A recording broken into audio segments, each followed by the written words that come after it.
तारीख 22 मई, दिन गुरुवार। बात करेंगे आज की तमाम बड़ी खबरों की, लेकिन उससे पहले एक नज़र आज की खास बात पर।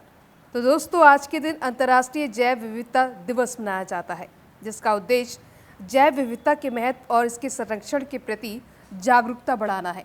इसके अलावा भारत में इस दिन का ऐतिहासिक पल भी है। महाराणा प्रताप का जन्म 9 मई 1540 को हुआ था, लेकिन ग्रेगोरियन कैलेंडर के अनुसार उनकी जयंती 22 मई को मनाई जाती है। ये दिन राजस्थान, उत्तर प्रदेश, मध्य प्रदेश और हिमाचल प्रदेश में सार्वजनिक अवकाश के रूप में मनाया जाता है। उदयपुर और चित्तौड़गढ़ में विशेष पूजा, रैलियां और शोभा यात्राएं आयोजित होती हैं। तो चलिए अब बढ़ते हैं आज की बड़ी खबरों की तरफ। सबसे पहले बात करते एक ऐसी खबर जो भारत के सार्वजनिक परिवहन को नया आयाम देने वाली है। मेरठ से होने वाले उस ऐतिहासिक प्रयोग की, जहां देश में पहली बार एक ही ट्रैक पर नमो भारत और मेरठ मेट्रो एक साथ दौड़ेंगी। ये न सिर्फ तकनीकी उपलब्धि है, बल्कि लाखों यात्रियों के लिए समय, सुविधा और कनेक्टिविटी का एक नया युग है। नमो भारत एक semi high speed rapid rail है जो दिल्ली के न्यू अशोकनगर से मेरठ साउथ तक 140 किलोमीटर प्रति घंटा की रफ्तार से चल रही है, जो दिल्ली से मेरठ का सफर महज 40 मिनट में पूरा करती है। मेरठ शहर के भीतर 120 किलोमीटर प्रति घंटा की गति से 13 स्टेशनों को जोड़ेगी, जिससे मेरठ साउथ से मोदीपुरम तक 23 किलोमीटर का सफर मात्र 30 मिनट में पूरा होगा। एक ही ट्रैक पर दो अलग अलग तरह की ट्रेनें जो एक दूसरे के साथ तालमेल बनाकर चलेंगी। ये दुनिया में अपनी तरह का पहला प्रयोग है। मेरठ के प्रमुख स्टेशनों जैसे बेगमपुल, मेरठ साउथ, शताब्दी नगर और मोदीपुरम पर दोनों ट्रेनें एक ही प्लेटफॉर्म के दोनों ओर रुकेंगी।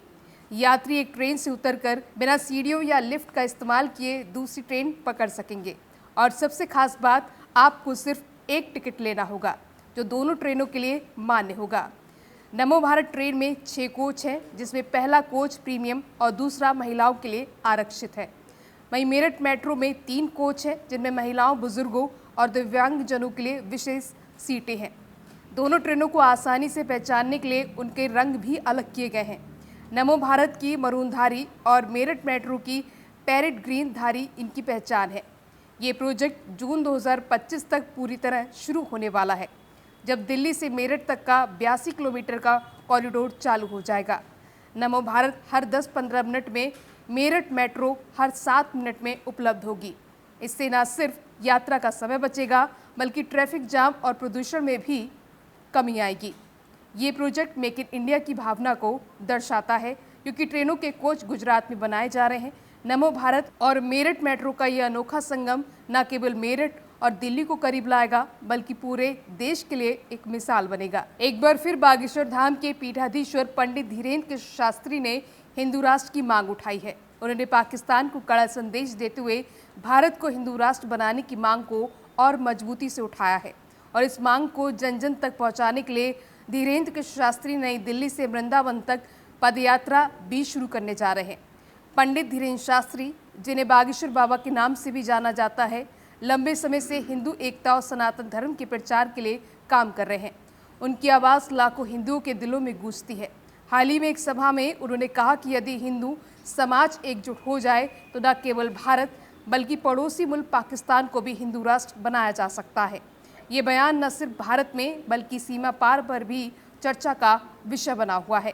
उन्होंने ये भी कहा कि भारत को अखंड भारत का सपना देखना चाहिए, जहाँ सनातन संस्कृति की जड़ें फिर से मजबूत हों। इसी सपने को साकार करने के लिए धीरेन्द्र शास्त्री ने नई दिल्ली से वृंदावन तक सनातन हिंदू एकता पदयात्रा की घोषणा की है। ये पदयात्रा न केवल की यात्रा है, बल्कि हिंदू समाज को एकजुट करने का एक संकल्प है। बागेश्वर धाम से शुरू होकर ये यात्रा देश की राजधानी दिल्ली से भगवान श्री कृष्ण की नगरी वृंदावन तक जाएगी। इस यात्रा का उद्देश्य है हिंदुओं में जात पात के भेदभाव को खत्म करना और सनातन धर्म के गौरव को पुनर्जन्म देना।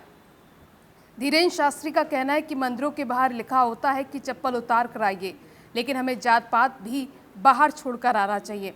धीरेन्द्र शास्त्री का ये कदम केवल धार्मिक ही नहीं, बल्कि सामाजिक और सांस्कृतिक एकता का भी प्रतीक है। कमाल है, देश के मिजोरम राज्य ने एक बड़ी उपलब्धि हासिल की है, जिसे देश भर में सराहा जा रहा है। दरअसल मिजोरम भारत का पहला पूर्ण साक्षर राज्य बन गया है। वास्तव में ये बेहद कमाल है। शिक्षा के क्षेत्र में मिजोरम का ये नया कीर्तिमान है। नॉर्थ ईस्ट का ये राज्य मिजोरम ने केरल समेत सभी राज्यों को पीछे छोड़ दिया है। केंद्रीय शिक्षा मंत्रालय ने इसका ऐलान किया है। केरल समेत सभी राज्यों को पीछे छोड़ते हुए नॉर्थ ईस्ट के इस राज्य ने देश का पहला पूर्ण साक्षर राज्य बनने का गौरव प्राप्त किया है। मिजोरम को आधिकारिक तौर पर उल्लास नव भारत साक्षरता कार्यक्रम के तहत पूर्ण साक्षर राज्य घोषित किया गया। केंद्रीय शिक्षा राज्य मंत्री जयंत चौधरी ने आइजोल में राज्य के मुख्यमंत्री लालदुहमुंग की मौजूदगी में मिजोरम के पूर्ण साक्षर राज्य बनने की घोषणा की और साथ ही मुख्यमंत्री को इस उपलब्धि के लिए प्रमाण पत्र भी सौंपा। बता दें कि शिक्षा के क्षेत्र में मिजोरम के लिए ये बहुत बड़ी सफलता है। उसने केरल जैसे सबसे अधिक साक्षर वाले राज्य को भी पीछे कर दिया। मिजोरम ने 57% साक्षरता दर हासिल कर ली है। नव साक्षरता मिशन के तहत 57% साक्षरता हासिल करने पर किसी भी राज्य को पूर्ण साक्षर घोषित कर दिया जाता है, यानी मिजोरम राज्य में अब कोई भी अनपढ़ नहीं है। केंद्रीय शिक्षा मंत्रालय के मुताबिक मिजोरम को यह कामयाबी ULLAS यानी नव भारत साक्षरता कार्यक्रम के तहत मिली है। केंद्र सरकार की इस योजना ने लाखों लोगों को साक्षर बनाने में महत्वपूर्ण भूमिका निभाई है। साल 2020 और 2021 में पूरी दुनिया में तबाही मचाने वाला कोरोना वायरस एक बार फिर तेजी से फैल रहा है। हांगकांग, चीन, सिंगापुर और थाईलैंड जैसे देशों में कोविड-19 के मामलों में बढ़ते मामलों के चलते अस्पतालों में मरीजों की भीड़ और मौतों का आंकड़ा लगातार बढ़ रहा है, जिसके चलते पूरी दुनिया में चिंता का माहौल पैदा कर दिया है। ऐसे में भारत में भी कोरोना के मामलों में इजाफा हो रहा है। 5 साल पहले पूरी दुनिया को हिला देने वाला कोरोना वायरस अब भारत में भी लौट आया है। मुंबई में कोविड-19 के 2 मरीजों की मौत की खबर ने देशवासियों को सतर्क कर दिया है।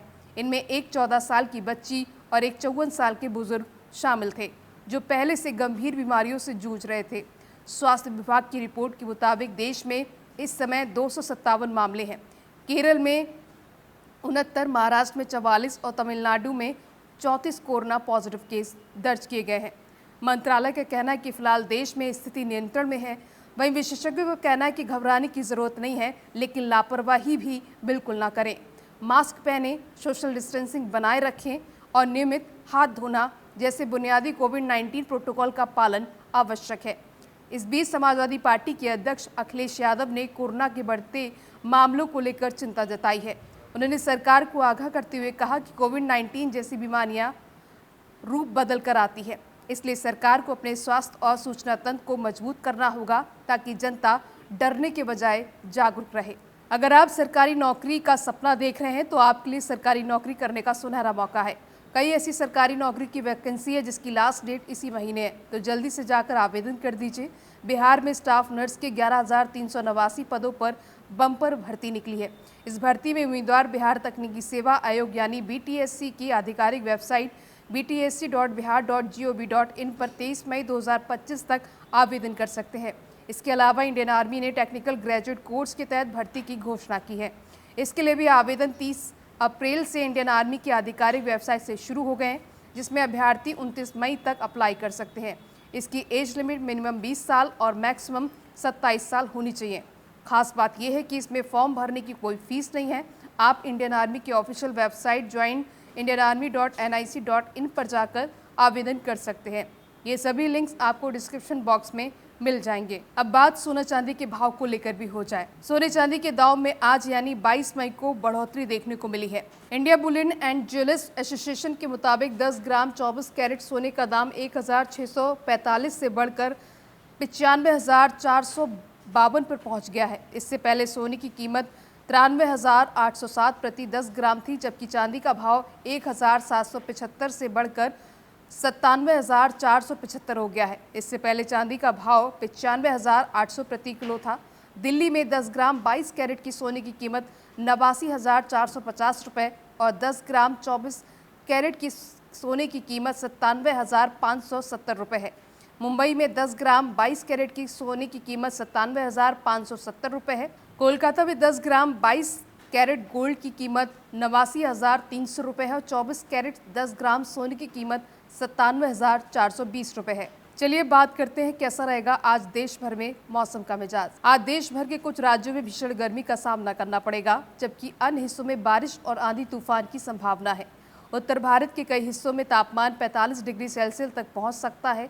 भारतीय मौसम विभाग ने 21 से 24 मई के बीच दिल्ली, राजस्थान, उत्तर प्रदेश और अन्य राज्यों में गरज के साथ बारिश और आंधी तूफान की चेतावनी जारी की है। अब खबर सिनेमा जगत की। सुनील शेट्टी, परेश रावल और अक्षय कुमार की फिल्म हेरा फेरी का तीसरा सीक्वल चर्चा में बना हुआ है। इस फिल्म का फोटो शूट करने के बाद परेश रावल ने फिल्म छोड़ दी है, जिसको लेकर काफी बवाल बचा हुआ है। परेश रावल की फिल्म को बीच में छोड़ देने की वजह से फैंस सदमे में हैं।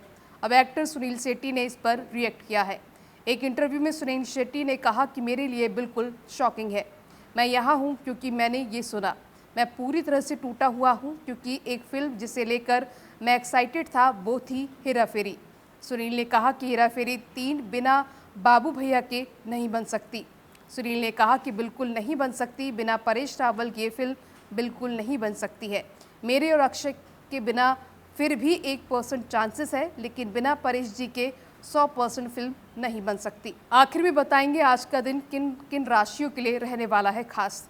तो अगर आपकी राशि भी मेष, वृषभ, मिथुन, कर्क, तुला या मकर है तो आज का दिन आपके लिए रहने वाला है खास। मेष, आज आप अपने प्रिय व्यक्ति के साथ समय बिताने का प्रयास करें। ये संबंधों को और मजबूत करेगा। स्वास्थ्य में उतार चढ़ाव हो सकता है। सिरदर्द और माइग्रेन की समस्या से बचने के लिए पर्याप्त आराम करें। आज आप अपनी बातों को प्रभावी ढंग से प्रस्तुत कर सकते हैं। ये समय करियर में उन्नति के लिए उपयुक्त है। वृषभ, अपने साथी के साथ संबंधों में सामंजस्य बनाए रखें। ये समय प्रेम संबंधों को और मजबूत करने का है। स्वास्थ्य में सुधार होगा। मानसिक शांति के लिए ध्यान और योग करें। आर्थिक स्थिति में सुधार होगा। निवेश के लिए ये समय शुभ है। मिथुन, आज आप अपने प्रिय व्यक्ति के साथ रोमांटिक समय बिता सकते हैं। ये संबंधों को और मधुर बनाएगा। स्वास्थ्य में उतार चढ़ाव हो सकता है। पर्याप्त आराम और संतुलित आहार लें। करियर में नए अवसर मिल सकते हैं। वित्तीय स्थिति में सुधार होगा। कर्क, अपने साथी के साथ समय बिताने में संबंधों में मधुरता आएगी। परिवार के साथ भी समय बिताएं।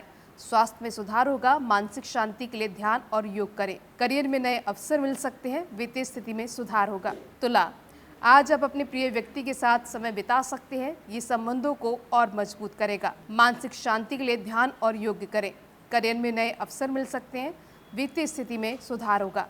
मकर, ये समय प्रेम संबंधों को और मजबूत करने का है। स्वास्थ्य में सुधार होगा। मानसिक शांति के लिए ध्यान करें।